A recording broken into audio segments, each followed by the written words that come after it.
Good morning, student. Welcome you. This is first part. In previous part, we studied about the principle of insurance. First principle of utmost good to faith, and second principle of insurable interest. Then this is third. In this part, we are going to study about principle of indemnity. देखिए, principle of indemnity होता क्या actually?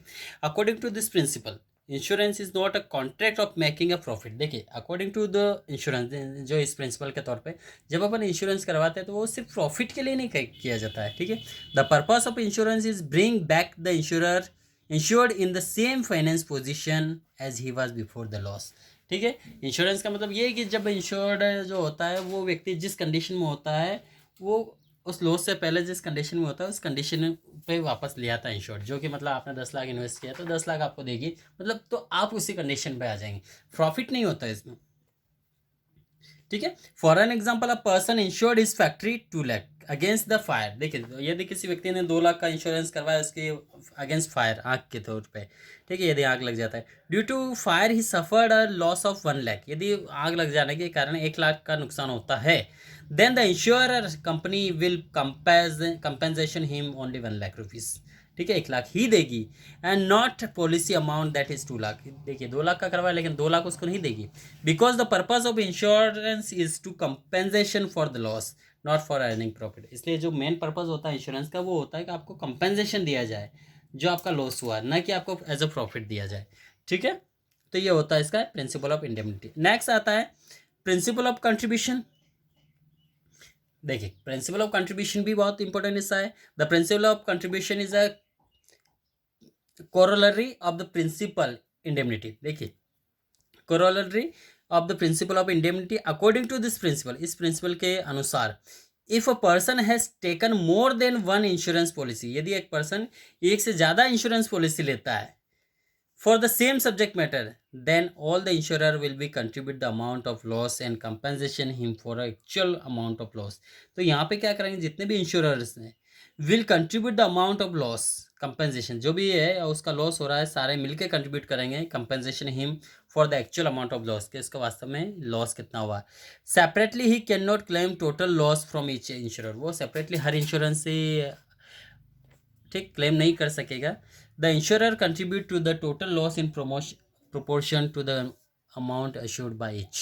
For example, a person get his house insured against fire 1 lakh rupee with the insurer A for 50,000, with the insurer B, A lost 75 accrued, and then A is liable for to pay 50,000 and B is liable to pay 25,000। ठीक है, the formula use to determine the compensation amount is, देखिए यहाँ पे example देखेंगे तो formula जो है यहाँ पे देखेंगे, sum assured with the particular insurer and actual loss, दोनों का इंटू होगा। जैसे 1 लाख का है तो into 75, then divide by 150, then 50,000। तो ये 50,000 देगा यहाँ पे। एंड जो बी है वो देखिए, बी 50 इंटू 75 अपन 150 इज इक्वल टू 25। तो ये इस तरह से दोनों को मिला के उसको कंट्रीब्यूशन दे दिया जाएगा जो भी कंपनसेशन बनता है। Next, principle of subrogation. Principle of subrogation देखिए क्या होता है यहाँ पे, according to this principle after paying the compensation, देखिए कंपनसेशन देने के बाद the insurer step into the shoes of the insured. ठीक है, compensation, the insurer step into the shoes of the insured, and in the other word, when we insured is a compensate for the loss of damaging property insured by him her, the right of ownership of such a property passes to the insurer। और जो भी बचता है सामान, जो भी damage या अधूरा होता है उसका सारा जो ऑनर वो बन जाता है, इंश्योरर बन जाता है। This is also a corollary of a principle of indemnity, because once the compensation is given later, if he insured realize same money by sale of damaging property, that will bring profit for him, and insurance is not a contract of making profit. और देखिए, जो damage है या सामान जो property, तो ensure person यदि बेच के डैमेज को पैसा कमाना चाहेगा तो वो प्रॉफिट मिलता है, इसलिए वो उसको नहीं दिया जाएगा जो भी इंश्योरेंस कंपनी का होगा। एग्जाम्पल देखिए, if a person has taken a fire insurance policy of his factory, due to fire he suffered a loss of 1 lakh rupee and I get compensation for same, उसको 1 लाख मिल गया।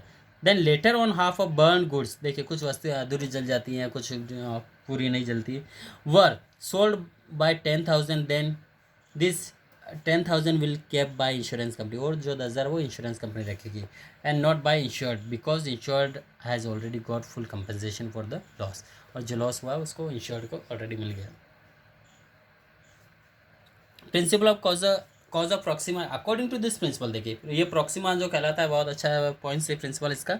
According to this principle the cause of reason for the loss must be related to the subject matter insurance contract. जब भी आपने insurance contract लिया तो वो subject matter उससे रिलेटेड होना चाहिए। आपने फायर का इंश्योरेंस करवा और यदि किसी अदर रीज़न से यदि आपका लॉस होता है तो वहाँ पे वो कंपनी आपको कंपनसेशन नहीं देगी। If the loss is due to the some other causes then the insurer can deny the pay compensation. ठीक है, for example, if a person if a person has taken marine insurance policy for sending the wheat bag, and on the way if he rate spoil the weight, and then no compensation will be given because under the marine insurance the cause of loss should be sea perils and no rate।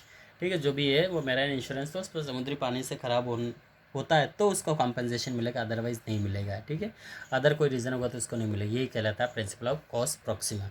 अब last आता है principle of mitigation of loss।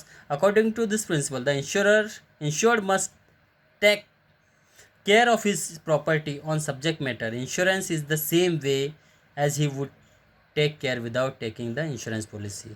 ठीक है, बिना insurance policy वो आपकी care नहीं करेगा। इसी तरह यहाँ पे इंश्योरर जो है वो भी अपनी पॉलिसी के ध्यान से टेक केयर करें। The insured should not become careless of his property after taking insurance policy. देखिए, जो इंश्योर्ड पर्सन है वो यदि पॉलिसी ले लेता है वो ये केयरलेस नहीं बन जाना है। ठीक है, ऐसा नहीं हो जो केयरलेस, हमने तो इंश्योरेंस करवा लिया तो हम कोई बात नहीं, कोई भी नुकसान हुआ हमें कोई दिक्कत नहीं, सारा कंपनसेशन कंपनी देगा, ऐसा नहीं होना चाहिए। It is the duty of insured to make a reasonable effort to take all the available precautions to save their insured property. ठीक है, तो यहाँ पे इंश्योर्ड व्यक्ति को सारी जो है प्रिकॉशंस ध्यान में रखना चाहिए ताकि वो उसका नुकसान हुआ वो उसको बचा सके नुकसान से पहले। For example, if a person has taken fire insurance policy for his house and when fire break out he should take all the measure to stop the fire and minimize to loss rather than watching the fire because he will get compensation from the insurance company। ऐसा नहीं कि उसका घर में आग लग गया तो वो देखिए चलो हाँ उसको पूरी तरह जलने दो, आग को बुझाने की कोशिश नहीं करे। ऐसा नहीं, उसको आग बुझाने की पूरी कोशिश करना चाहिए ताकि ठीक कंपनी उसको सही बेनिफिट दे सके। ठीक है, ऐसा नहीं कि हमने इंश्योरेंस करवा लिया तो और जल रहा तो थोड़ा और जला दे, ऐसा नहीं होना चाहिए। ठीक है, okay, next point we will discuss in the next part. Thank you.